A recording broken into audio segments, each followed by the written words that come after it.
Hello everyone, my name is Neha. Welcome back to my channel. तो आज हम जो जून में एग्ज़ाम हुआ था 2023 में नेट का, उस एग्ज़ाम का हम एनालिसिस करेंगे कि पेपर का लेवल किस तरह से था, कौन सा पार्ट इजी था, कौन सा पार्ट टफ था। आज मैं आपको एक्सपेक्टेड कट ऑफ बताऊंगी कि मेरी तरफ से क्या एक्सपेक्टेड कट ऑफ रह सकती है इस एग्ज़ाम की।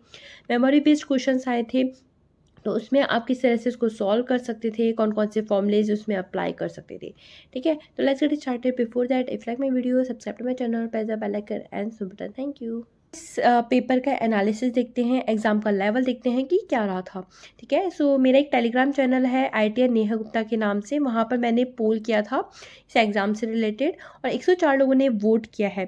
ठीक है, और 58% लोगों ने इस एग्ज़ाम का लेवल मॉडरेट बताया है और 33% लोगों ने इस एग्ज़ाम का लेवल हार्ड बताया है। तो मेरे अकॉर्डिंग जो इस एग्ज़ाम का लेवल है मॉडरेट टू हार्ड की तरफ ही शिफ्ट होता है। ठीक है, इसे प्रीवियस वाले की बात करें तो वो भी एग्ज़ाम मॉडरेट टू हार्ड ही था। यहाँ पर मॉडरेट लोगों ने इसलिए भी बताया होगा क्योंकि पहले जो पार्ट सी आया था और पार्ट बी भी लेंदी था, इस बार लेंदी नहीं बता रहे हैं लोग। ठीक है, सो प्रोसेस जो इसका पार्ट सी था और जो पार्ट बी है वो इतना लेंदी नहीं था, लेकिन हार्ड जरूर था। ठीक है, सो काफ़ी लोगों को ये पेपर जो है मॉडरेट लगा है। यदि हम इजीएस्ट पार्ट की बात करते हैं तो कौन सा पार्ट इजीएस्ट था, तो 60% लोगों ने पार्ट ए को इजी बताया है। ठीक है, 60% लोगों ने बोला है कि ये पार्ट इजी है और 24% और 16% लोगों ने इसको पार्ट बी और पार्ट सी को इजी बताया। लेकिन हम ज़्यादा मेजॉरिटी की बात करते हैं तो पार्ट ए काफ़ी इजी था। तो यदि हम सेफ स्कोर की बात करते हैं तो हम 10 को सेफ लेकर चलते हैं। यदि ये इजी था पार्ट ए, तो 10 to 12 क्वेश्चन जो भी एवरेज स्टूडेंट है उन्होंने इजी अच्छे से किए होंगे। ठीक है, तो यहाँ से 20 to 22 मार्क्स ईजिली गेन किए जा सकते हैं। ठीक है, तो 20 मार्क्स एक एवरेज स्टूडेंट ने ईजिली यहाँ से ले लिए होंगे। यदि हम हार्डेस्ट पार्ट की बात करते हैं, 67% जो स्टूडेंट्स हैं, 102 लोगों ने वोट किया है, तो 67% लोगों ने बोला है कि पार्ट सी हार्ड है, जबकि 25% लोगों ने बोला है कि पार्ट बी हार्ड है। ठीक है, ये 8% लोग वो हैं जिन्होंने पार्ट ए को अच्छे से पढ़ा नहीं है, तो उन्होंने पार्ट ए को टफ बताया है, लेकिन पार्ट सी टफेस्ट कंसिडर किया गया है 67% लोगों के अकॉर्डिंग। ठीक है, सो यदि हम बात करते हैं तो एक एवरेज स्टूडेंट ने 4 to 5 क्वेश्चन तो यहाँ से किए ही होंगे। ठीक है, यदि पेपर इजी आता है पार्ट सी का तो 10 क्वेश्चन हम सेफ स्कोर कंसिडर करते थे। ठीक है, लेकिन यदि हमारा पार्ट सी हार्ड है तो एटलीस्ट 4 to 5 क्वेश्चन तो एक एवरेज स्टूडेंट ने किए ही होंगे। तो यहाँ से 20 से लेकर 25 मार्क्स के क्वेश्चंस एक एवरेज स्टूडेंट लेकर ही आएगा। ठीक है, और यहाँ से पार्ट बी जो है वो मॉडरेट है। ठीक है, सो मॉडरेट का मैंने पोल नहीं करवाया था, लेकिन हाँ पार्ट बी एक मॉडरेट लेवल का यहाँ पर आया था। ठीक है, तो एटलीस्ट यदि हम कंसिडर करते हैं तो 7 to 8 क्वेश्चंस यहाँ पर पार्ट बी से भी एक एवरेज स्टूडेंट ने किए होंगे। सो हम कट ऑफ की बात करते हैं। सबसे पहले हम देखते हैं JRF की कट ऑफ एंड देन हम देखेंगे LS की कट ऑफ। ठीक है, तो जब JRF की कट ऑफ की बात करते हैं तो पार्ट ए, क्योंकि हमें पता है बहुत इजी आया था, तो अराउंड 10 to 22 मार्क्स इजीली आप स्कोर कर सकते थे यहाँ पर। पार्ट सी की बात करते हैं, थोड़ा सा टफ आया था। ठीक है, सो यदि आपने 6 to 7 क्वेश्चंस भी सही किए होंगे तो 35 मार्क्स तक तो एक एवरेज स्टूडेंट ने यहाँ पर स्कोर किया ही होगा। पार्ट बी क्योंकि थोड़ा सा मॉडरेट आया था और सारा गेम इस पर है। ठीक है, क्योंकि मॉडरेट आया था तो जिसने इस पार्ट बी को बहुत अच्छे से किया है, ठीक है, सही किया है, तो वो JRF की कट ऑफ क्लियर कर जाएगा। ठीक है, तो यदि आपने 9 to 10 क्वेश्चंस भी सही किए हैं तो यहाँ पर बनते हैं 35 मार्क्स। ठीक है, तो टोटल हो रहा है यहाँ पर 35 70 एंड 22 इज़ 92। ठीक है, तो यदि आप यहाँ पर JRF की कट ऑफ जो रहने वाली है जनरल के लिए वो होगी अराउंड 85 to 92। ठीक है, और EWS की कट ऑफ मानकर चलो यहाँ पर जाएगी आपकी 82 लेकर 87 तक आपकी यहाँ पर EWS की कट ऑफ जा सकती है। ठीक है, तो आप -5 भी कर सकते हो यहाँ पर। और LS की कट ऑफ की बात करते हैं तो यहाँ पर LS की कट ऑफ जो जाने वाली है वो अराउंड जाएगी 75 टू लेकर 86 तक और 85 तक आप लेकर चल सकते हो। और EWS की कट ऑफ LS के लिए बात करें तो यहाँ पर जा सकती है आपकी 72 टू लेकर 78 तक। ठीक है, तो यहाँ पर जेआरएफ का स्कोर ज़्यादा ही रहता है, ठीक है। तो यहाँ पर आपको ज़्यादा ही काउंट करने पड़ेंगे क्वेश्चंस, ठीक है। तो पार्ट बी यहाँ पर मेजर रोल प्ले करेगा इसके कट ऑफ के लिए, ठीक है। सो अब हम क्वेश्चन देखते हैं जो CSIR नेट जून 2023 में आए थे, ठीक है। मैंने मेल के थ्रू स्टूडेंट से क्वेश्चंस पूछे थे, तो काफ़ी लोगों ने मुझे क्वेश्चन सेंड किए हैं कि मैम इस तरह के क्वेश्चंस आए थे। कुछ लोगों ने सिर्फ मुझे नंबर ऑफ़ क्वेश्चंस ही बताए हैं, तो वो मैं आपको बताती हूँ, ठीक है। एक क्वेश्चन इस तरह का था, मुझे इंटीग्रेशन में डाउट है कि 0 टू इन्फाइनाइट इंटीग्रेशन है कि minus infinite to infinite integration है, लेकिन इस तरह का ही क्वेश्चन था। तो इस तरह को किस तरह से सॉल्व करते हैं वो मैं आपको बताती हूँ, ठीक है। इस तरह के इंटीग्रेशन में आप इंटीग्रेशन बाय पार्ट का यूज़ भी कर सकते हो।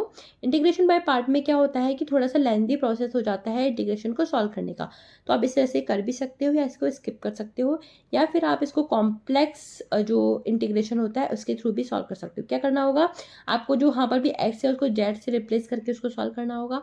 थर्ड, आप क्या कर सकते हो, जो साइन का साइन फंक्शन है उसको आप ई की पावर में कन्वर्ट कर सकते हो, ठीक है। मैंने इसको जिस तरह से सॉल्व किया है वो मैं आपको बताती हूँ।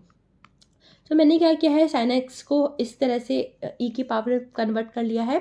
1/2 आइटा था उसको बाहर ले लिया और ई को एक साथ लिख लिया है, ठीक है। जब भी इस तरह के जो फंक्शंस होते हैं मैं उसको गामा फंक्शन से सॉल्व करती हूँ। मेरे क्वांटम मैकेनिक्स का जो कॉन्सेप्ट वाला वीडियो है उसमें मैंने गामा फंक्शन को किस तरह से सॉल्व करते हैं वो बताया था। एक बार मैं आपको वापस से बता देती हूँ। 0 टू इन्फाइनाइट है इंटीग्रेशन, ई की पावर में माइनस का ए, एक्स की पावर एन है, और यहाँ पर ई की पावर में एक्स है लेकिन उसकी पावर एम है। तो इसको इस तरह से सॉल्व किया जाता है 1/2 1 plus M upon N, A की power 1 plus M upon N, ठीक है।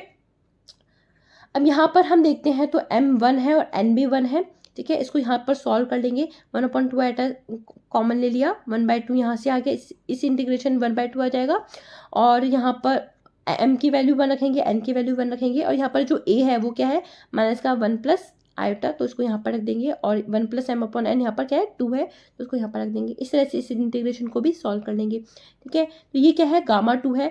गामा 2 हमेशा कितना होता है, 1 फैक्टोरियल होता है, और 1 फैक्टोरियल की वैल्यू कितनी होती है, 1 होती है। तो ऊपर 1 है 1 है, और 1/2 कॉमन ले लेंगे तो बाहर आ जाएगा। अब बचेगा 1 अपॉन, ये बचेगा 1/4 आयोटा, और बचेगा 1 माइनस का 1 प्लस आयोटा का स्क्वायर, माइनस का 1 प्लस आयोटा का स्क्वायर, ठीक है।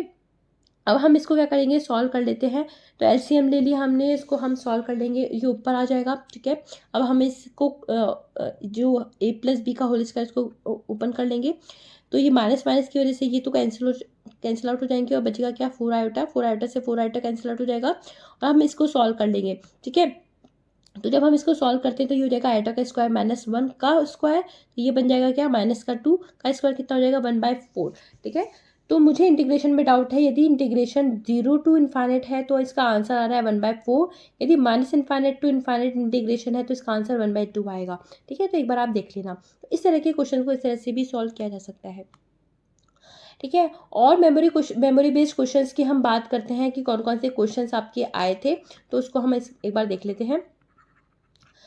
आपको आपके ईडी की बात करते हैं तो आपके पॉइंटिंग वेक्टर से भी यहाँ पर क्वेश्चंस आपको देखने को मिले थे, ठीक है। तो S इक्वल्स टू क्या है, E vector cross B vector upon mu naught. तो यहाँ पर आपको इसकी डायरेक्शन दे रखी थी और एस की पॉइंटिंग वेक्टर की डायरेक्शन पूछी थी, तो ये वाला भी क्वेश्चन से फॉर्मूला बेस्ड ही था, ठीक है। क्लासिकल में बात करते हैं तो क्लासिकल में भी आपको 4 to 5 क्वेश्चन देखने को मिले थे। इनमें से आपको हैमिल्टोनियन और लैग्रांजियन पे क्वेश्चंस आए थे। हैमिल्टोनियन गिवन था यहाँ पर आपको, और लैग्रांजियन पूछा था शायद, तो आपको ये वाला फॉर्मूला अप्लाई करना था, P Q dot minus L. ये जैसे आप इसको सॉल्व करेंगे तो यहाँ से एल निकल आएगा, तो ये भी फॉर्मूला बेस्ड था, यहाँ पर थोड़ा सा कैलकुलेशन था बस, ठीक है। क्लासिकल में आपको ये क्वेश्चन देखने को मिले थे। थर्ड बात करते हैं सॉलिड से भी आपको यहाँ पर काफ़ी क्वेश्चन देखने को मिले थे। मैं इस पर एक वीडियो बनाने वाली थी फॉर्मूला पे, लेकिन लास्ट में मुझे कुछ काम आ गया था तो मैं नहीं बना पाई थी। तो सॉलिड स्टेट फिजिक्स पे बात करते हैं तो आपको यहाँ पर स्पेसिफिक हीट से भी क्वेश्चन देखने को मिले थे, ठीक है। तो यहाँ पर ई का फंक्शन दे रखा था और स्पेसिफिक हीट पूछा हुआ था, ठीक है। तो यहाँ पर क्या फॉर्मूला होता है वो एक बार मैं बता देती हूँ। यदि आप फोटोन की बात करते हैं और ई जो होता है वो के से के इस तरह से रिलेटेड होता है। यदि बोसोन की बात करते हैं तो ई जो होता है वो ई स्क्वायर इस तरह से रिलेटेड होता है। तो स्पेसिफिक हीट का फॉर्मूला होता है टी की पावर डी, और यहाँ पर स्पेसिफिक हीट का फॉर्मूला होता है टी की पावर डी अपॉन एन। ठीक है, तो यहाँ पर इस तरह से यहाँ पर आपको स्पेसिफिक और टाइम के बीच में इस तरह का रिलेशन होता है। ठीक है, इसके अलावा यहाँ पर जो क्वेश्चंस आए थे, एक आपको स्टैटिस्टिकल मैकेनिक्स से भी क्वेश्चन देखने को मिला होगा। स्टैटिस्टिकल मैकेनिक्स में आपको कौन सा क्वेश्चन देखने को मिला था, डायमेंशन पूछा था शायद आपसे। वहाँ पर स्पेसिफिक हीट नहीं, आपको फर्मी एनर्जी दिया हुआ था और वहाँ से आपको डायमेंशंस पूछा हुआ था। ई और एन के बीच में रिलेशन दिया हुआ था या फिर आपको निकालना था, और वहाँ पर आपको डायमेंशन पूछा था।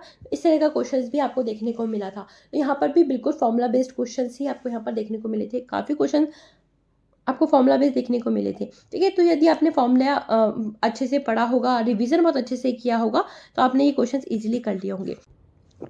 So that is it from my side. If you like my video, subscribe to my channel, press the bell icon and hit the button. Thank you.